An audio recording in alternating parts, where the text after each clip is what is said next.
On July 2, 1937, somewhere over the Pacific Ocean, a small silver aircraft is running out of fuel.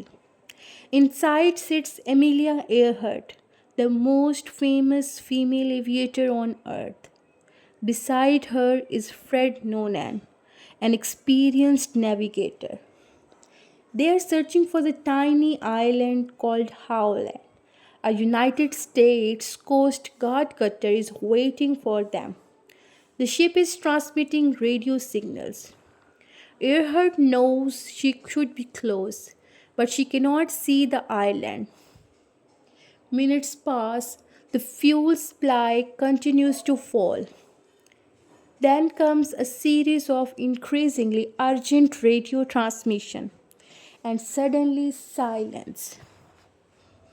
No confirmed crash, no recovered aircraft, no bodies, no final explanation. One of America's most celebrated pioneers has simply vanished. But here's what makes the story extraordinary.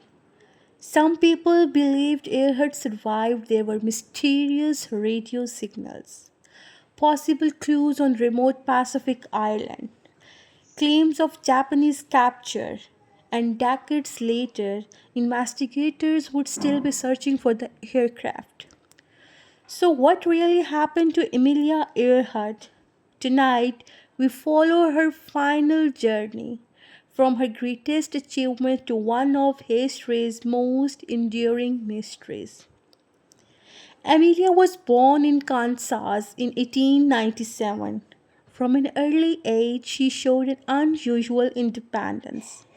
But aviation did not immediately become her destiny.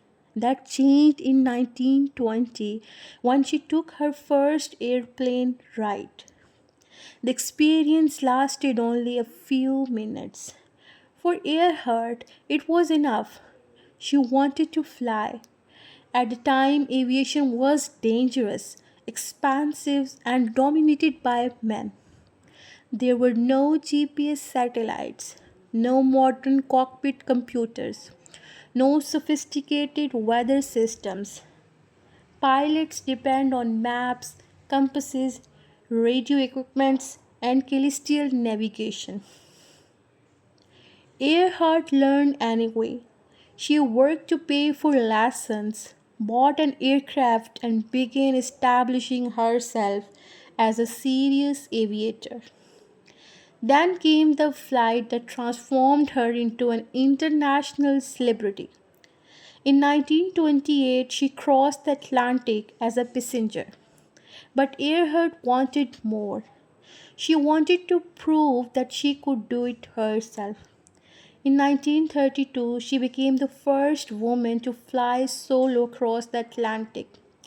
The achievement made her one of the most famous people in America. Yet fame did not satisfy her. She wanted the greatest challenge aviation could offer, a flight around the world. For the expeditions, Earhart used a specifically modified Lockheed Electra 10E.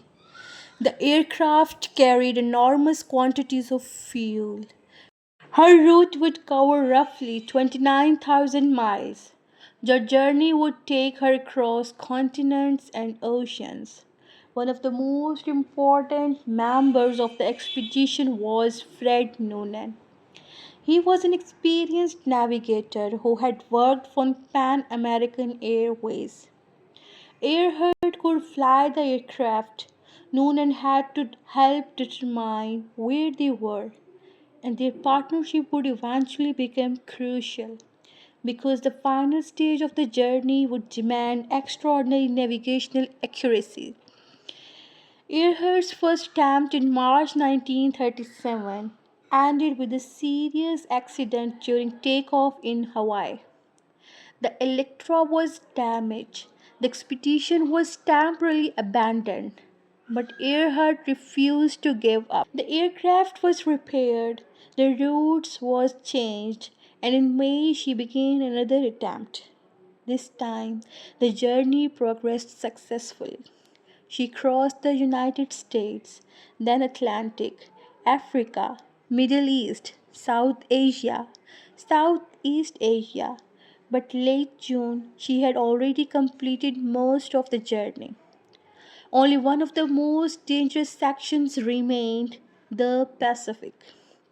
Her next major destination was Howland Island, and that tiny piece of land would become the center of mystery. Howland Island is tiny, flat, remote, surrounded by thousands of miles of ocean. Imagine flying across an endless blue landscape, trying to spot a piece of land only a few miles long. There is no mountain to guide, no skyline, no major landmark. In 1937, there was no GPS. The pilots had to rely on navigation, calculations, radio signals, charts, and visual confirmation.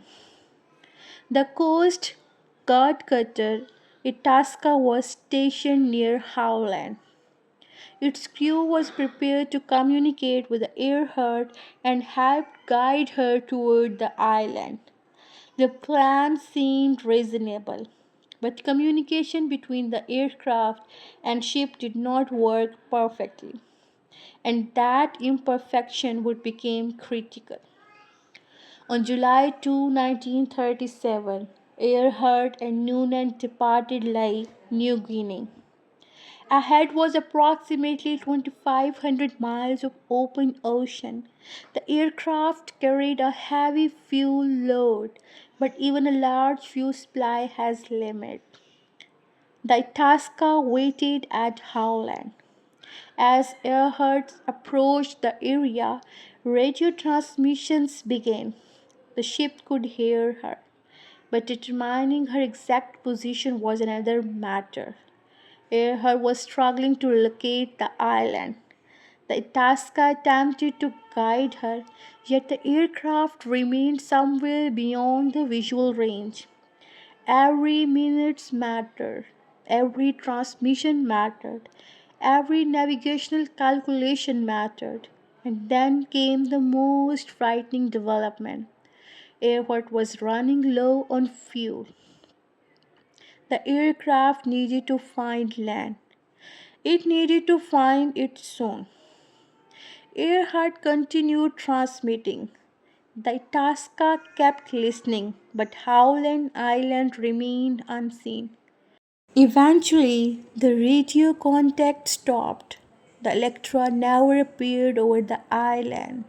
The world immediately began searching. Ships moved across the Pacific.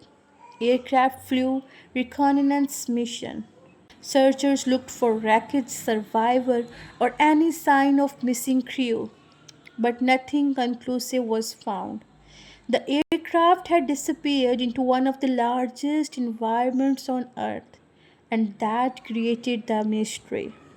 The simplest explanation is considered the most plausible by many experts. Earhart and Noonan failed to locate Howland Island. They exhausted their fuel. The Electra crashed into the Pacific. The aircraft sank. They both died. There is nothing supernatural about this possibility. The Pacific is enormous. The original search was conducted with a technology that was primitive by modern standards. Even today, finding a relatively small aircraft beneath a vast ocean is extraordinarily difficult. But one question remains: could Earhart have reached the land before the aircraft ran out of fuel? That possibility leads to another theory. About hundreds of miles southeast of Howland lies Nikumaroro. Some researchers believed Earhart and Noonan may have reached this remote island after failing to locate their intended destination. The theory suggests that Electra could have landed on island's reef. If so, Earhart and Noonan might have survived the initial landing. They could have become castaways. There were also the reports of radio signals after their disappearance that some researchers believe may have come from the standard aircraft. But there is a problem. None of these clues has definitely established that Amelia was there. No authenticated aircraft have been recovered. No universally accepted human remains have been identified. The theory remains intriguing, but it remains a theory. Then there is most dramatic possibility. According to Japanese capture theory, Earhart and Noonan ended up near Japanese controlled territory. They were captured. Some versions claim Earhart was secretly conducting an intelligence mission. Others suggest she was imprisoned and died in captivity. The theory became popular because of America's growing tension with Japan in Pacific during the late 1930s. But there is a major weakness. There is no definitive evidence proving that Earhart was operating as a spy.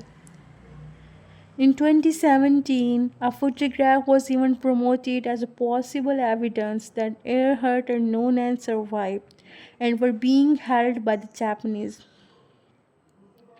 The claim attracted worldwide attention, but later scrutiny failed to establish that the figures were Earhart and Noonan. Once again, the mystery survived. Perhaps the strangest evidence involves radio transmission reportedly heard after the disappearance. If Earhart had crashed immediately into the deep water, continued transmission would be difficult to explain. Some people claim to have heard distress signals.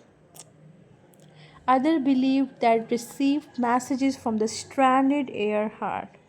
But radio evidence is notoriously difficult to authenticate. Atmospheric conditions can affect transmission. Voices can be misunderstood. Unrelated signals can be mistaken for something meaningful. And many reports were never independently verified. So the radio mystery raises an important possibility, but it does not provide a definitive answer.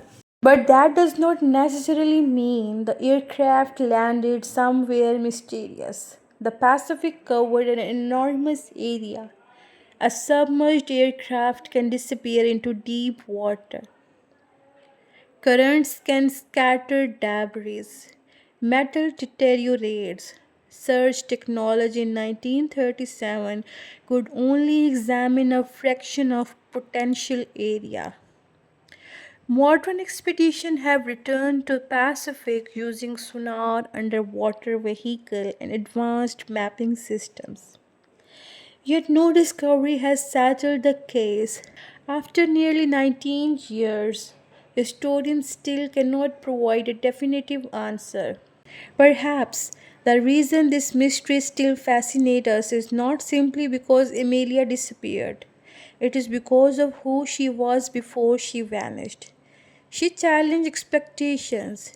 She entered a profession dominated by men. She crossed an ocean alone. She became a symbol of courage and independence. For millions of women, she represented a new possibility that boundaries imposed by society did not have to determine the limits of their lives. Until the day, one question remains suspended over Pacific. What really happened to Amelia Earhart? Nearly 90 years later, we still don't know what really happened.